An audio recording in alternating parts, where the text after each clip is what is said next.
Welcome back to The Mediator. Thank you for all of you guys who watch us. Thank you for all of you guys who send us your stories and you want an input from someone who can give you advice. That's why we are here as The Mediator, because in life, we all need that one person who can give us advice outside of our circle. So that's why we're here. Thank you guys for watching. Thank you guys for your comments. I'm Grace Lushima, but I am not here alone. I am here with Excel Baacha Dobgima. There you go. And we are here to bring you another story, another advice from somebody who is needing our help. All right, Excel, let's go. All right, let's get into it. What do we have today? Yes. So we have someone that's talking about friendship. Let's read their story and then we'll give you our 2 cents. Okay. I need your advice on something that's been eating away at me. My best friend Rachel and I have been inseparable for years. We've shared everything, our dreams, our fears, and even our darkest secrets. But now I feel like the foundation of our friendship has been shattered. A few weeks ago, I confided in Rachel about something deeply personal. I told her about my struggles with anxiety and how I have been seeing a therapist to cope with some past trauma. She doesn't mention what the past trauma is, but In this I think it's probably deep stuff. Deep stuff. Okay. I specifically asked her to keep it between us because I wasn't ready for anyone else to know. Fast forward to last weekend, and I found out through a mutual friend that Rachel had shared my secret during a group dinner. What? Complete with details I hadn't even shared with anyone else. Group dinner?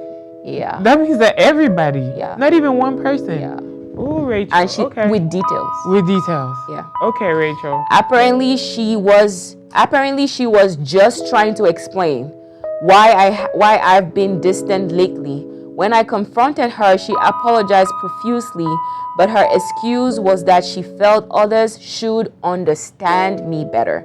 I feel utterly betrayed. Rachel has always been my rock, but now I question if I can trust her again. What makes it worse is that I've been asked to forgive her because her intentions were good. Right. Part of me wants to let it go, but another part feels like this crossed a line that cannot be uncrossed. Okay. So there's the question she's asking. Am I overreacting? Is this a forgivable mistake, or is our friendship forever changed? Whew, okay. Well, you know, sometimes whenever everyone writes us and they tell us their stories, they don't usually, in this case per se, she doesn't really tell us what the story was that Rachel decided to share. I mean, she says anxiety. Uh-huh. She's seeing a therapist. Yeah. So I think we can assume that it's deep stuff. It's deep stuff. Because before you go looking for a therapist and stuff, you know, That means you're you dealing got with trauma. something. She actually mentioned something about trauma. Okay. So let's imagine That it was something traumatic. But did she share her trauma or share the fact that she's seeing a therapist? Is that what she she shared her trauma. Oh. She shared things of the past, details she's never told anybody. Ooh. She told her friend. Okay. Okay. I see.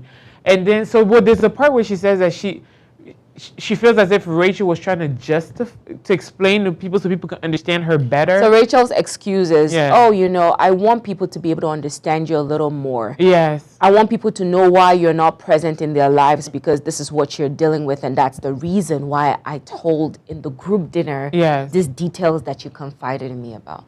Okay, so honestly, here's my advice. She didn't give her name, of course, but she just said she gave Rachel's name. My advice to Rachel's friend is, I am the type of person that I truly believe intentions matter. Yeah. Right? The reason why I truly believe intentions matter is when you're in a situation because I'm a protector myself too. And I have a best friend. I know a lot of people don't have, close friends or even consider close friends. Yeah. And I've always found myself also trying to defend my best friend because a lot of people misunderstand her for so many reasons. Unfortunately, sometimes you'll find yourself doing the little extra because the intentions in the back of your heart is to protect her. Now, I know that Rachel should have never went in the details. That's the part that I do not agree with Rachel because I'm like, dude, you could have just overall summarized it like, hey, y'all don't understand what's going on with her life. She's going through a lot right now. She's been traumatized. You could have kept it that short. Because yet again, it's still your friend. There's certain things that does need to stay hidden. But is she overreacting as she's asking? Well, I mean, it depends on her. Just your relationship I don't know. What do you? Let me hear you out first. Guys, I'm really looking at Grace this intensely because I'm trying to get out, you know, all the vibe and everything. For me, it's very tricky, right? Because now you need to understand your friend. Yes. You need to, like, Rachel has to have known who this friend is. Right. Personally, if I am telling you deep stuff. Yes. That I have never had the courage to muster to anybody. Yes. Your good intention will not cut it for me. I get it. That you went to a group dinner. Yes. And because you felt like you were defending me. Yes. You told something that I hold so dear, so sick. You were my safe space. Exactly. For me to be able to come to Rachel and tell Rachel, she's my safe space. But the people in the group dinner, they're not my safe space. I get it. I see. So, you know, number one, I start to wonder, what is my best friend's good judgment? Right. You don't have good judgment. That's right. So that boils down to the question she's asking. Yeah. Can I trust you? Ever again? Right. I mean, like, maybe I would just group you with all the other friends where we go superficial. Yes. We just talk surface stuff. Yes. But will I ever be able to take my heart and give it to you, Rachel? Yes. I don't think so. I get it. I get where you're coming from. But on this one, and I guess I'm on the Rachel side because I'm kind of finding myself a little bit connected to Rachel simply because sometimes our good intentions pushes us to be too talkative. And I'm a victim of that. You love and care for someone so much and you want them to be good, like you want something good, but you overdo it. And your protection exposes that person even more than protecting that person, if that makes sense. Now, I'm still sticking to the fact that her intentions was not. Now, if her intentions were ill to destroy Rachel or to tear her business and things like that, yeah, but now. But how do we know intention? Because I'm like, you guys have a relationship, right? She says that they're the friends that they tell each other even their darkest secrets. So you know your girl. Like, you know how you and your girl roll. You know how you and your girl are. You know that she can never come for you that way. Yeah. You know what I mean? So for me, giving her the benefit of the doubt. Of course, out in the first time. If this repeats again after you guys have this conversation, then yeah, Rachel got a problem. But for me, I'm like, you have to give her the benefit of the doubt because yet again, she was using a protective mechanism. And a lot of times, I don't know if you've seen it in different stories, that every time you're trying to protect someone, sometimes we always make the wrong decisions and overdo it. For example, if parents are trying to overprotect their kids, you know how we overdo it, and then you create insecure, hypocritical kids, and they even become worse than they were before. Because anyone with that controlling spirit, that protective spirit, we don't have boundaries because we feel as if we're doing it out of love. Now, if she feels as if like this was not done out of love, then yeah, your relationship has changed forever. And of course, right, she will always, at the back of her mind, give a 1% chance that it could be that Rachel said these things not because she was trying to protect her. There's that too. Right? So we have to just give it to that. Yes. If at all she would ever try to rebuild or not overreact, there's always going to be that thing at the back of her mind. Yes. That what if? Yes. Why do I say that? Rachel never came back to her friend to say, I said this. Okay. Okay. So this friend is learning from another mutual friend. That's right. Okay. Oh, Rachel. Oh, Rachel, girl. So you see, right? Like she's hearing from someone else that this is what was spoken at the dinner table. Yes. Details about your life. Rachel that's never. Wrong. See what I'm that's saying? Wrong. So see, that's wrong. Yeah. That's wrong. The reason why I'm saying that's wrong is because Rachel should have, when she had that conversation, I would have went back and be like, hey, I had a conversation with such and such and this, and I was trying to explain to them. At least you heard it from me. So whenever those people come back around saying whatsoever, but now Rachel, we need to know what was Rachel all about. What was she doing? Girl, you was doing too much. Rachel, you need to stop. Oh my God. So you see, like, you know, that's why I say the intention, you want to give the benefit of the doubt. Of course, this is your very good friend. But then you try to make sense out of what does not make sense. That's true. How do I make it make sense that I told you something with so much confidence? You went to a dinner table. It wasn't one, it wasn't two, it was a table filled of people. And you decided to spill out details I had never told anyone. See, and that's the part where I agree with you. Rachel, you talk too much, first of all. But this is where I agree. I agree because you said something that's very pertinent to me. You said that means that Rachel doesn't have good judgment. And she doesn't. First of all, even if you're trying to defend your friend, not in a dinner table where 1,000 people can have 1,000 opinions. And like I said, whenever you coming out telling secrets, you got to keep, there's things that you and I both know you can't say. See, now that I'm thinking about it, Rachel might be a little bit ill. Yeah, that's what I think, because also, even if I were to give Rachel the benefit of the doubt, full square, you know, hey girl, I trust you, you've been my ride and die for all these years, I don't think you want to do me that way. But one thing that sticks with me is the fact that I will be very conscious of not saying certain things to her, because I have the impression that she has become this person that wants to protect me, and in doing so, she overspills details.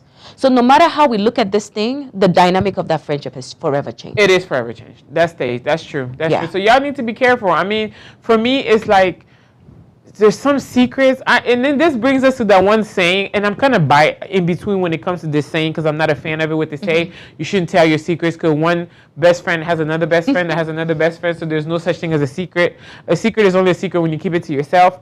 I understand that part, but then I'm also on the other side, but we're not going to get into that today. But just to answer you, for me, I am still kind of siding halfway a little bit different than Ixtel, because I'm like, Rachel, the intentions matter the most to me. As long as, you know, even in court, right? You know, if it was premeditated, you know, life in prison. If it was just something that wasn't my intention, I wasn't trying to kill the person, you know, it's lesser charges, but or whatnot. But I feel as if her intentions was just really to justify who you are, so people can better understand you, then it's worth revisiting y'all's relationship.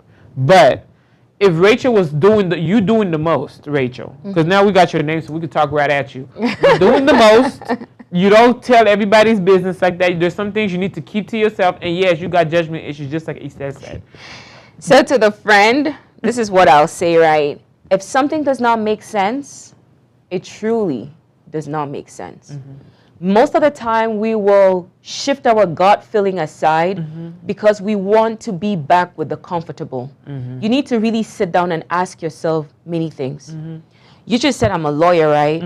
And we look at premeditation. Yes. But premeditation is a state of mind that is not objectively proven. Okay. We prove premeditation by circumstances. Okay. If you did this and you did this, then it meant that you premeditated. Right. So I'm going to ask this question, right? When Rachel said those things, was it just a blurb?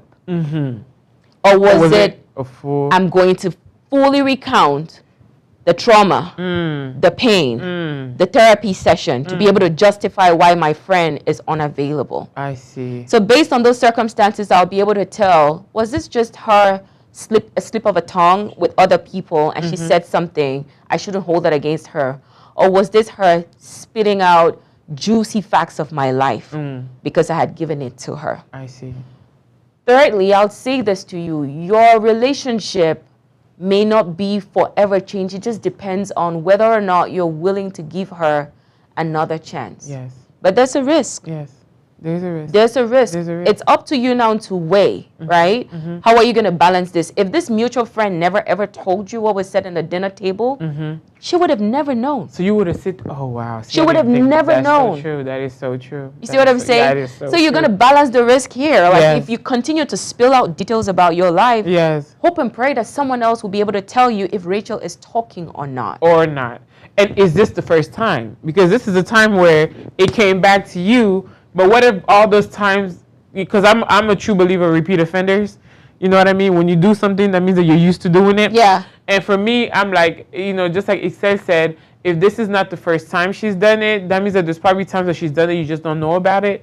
So I guess for me, there's two things. How valuable is your relationship with you and Rachel? Do you want to salvage it? Because where you guys are at right now, you're in a salvageable situation with your friendship. You either cut it off, and for good, and it's all done, all those things that you guys have been through, the good and the bad, is all lost, or you salvage it to where now you have barriers, right? Now you put limits and you put boundaries between you and Rachel, because you feel as if, okay, me oversharing with Rachel means that somebody else is going to hear, because Rachel don't know how to shut up. You know what I'm saying? So she goes in too deep when it comes to your business. And that's all I can probably say. But yet again, I still want you to go back and think of the intentions, because for me, I feel as if intentions does matter. Right. When someone is probably a bit too talkative, got too much to say, don't have better judgment, just like you said, but if the intentions were not ill, it's also worth considering for your relationship. Right. And also maybe don't tell her stuff that you don't want people to hear on, the dinner table. Right. To your point, right? I could have a best friend and I don't necessarily have to tell her the deepest, darkest secrets of my life. There you go. Because there's so many things you can share with a person other than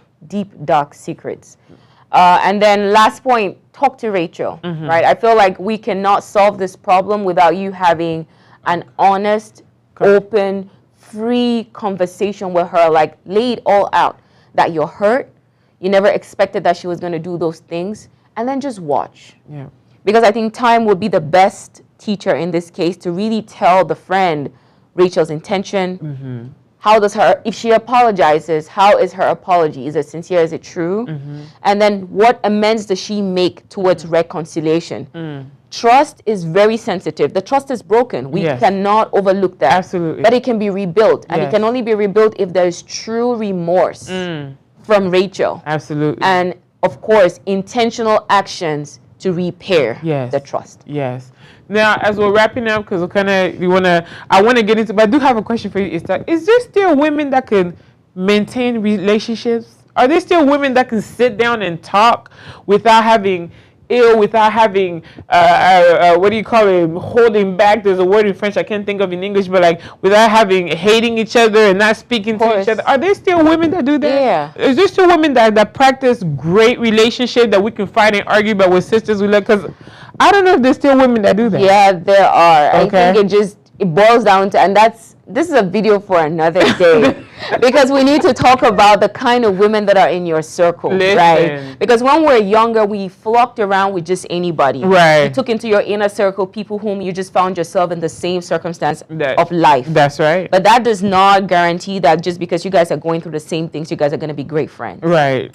I see. So I think it boils down to making the right choices on friends. And then when you guys have issues, you'll be able to navigate them. Well, that's another watermelon that we need to split on another show. All right, guys. So we're wrapping up our show. Thank you, guys. And also for you, I hope that this answer is enough for you. In order for you to fix your relationship, I still do believe in salvaging your relationship. And like I'm gonna start saying, always say at the end of our conversations, if you knew better, you would do better. That's just that on that. Thank you. Thank you, guys.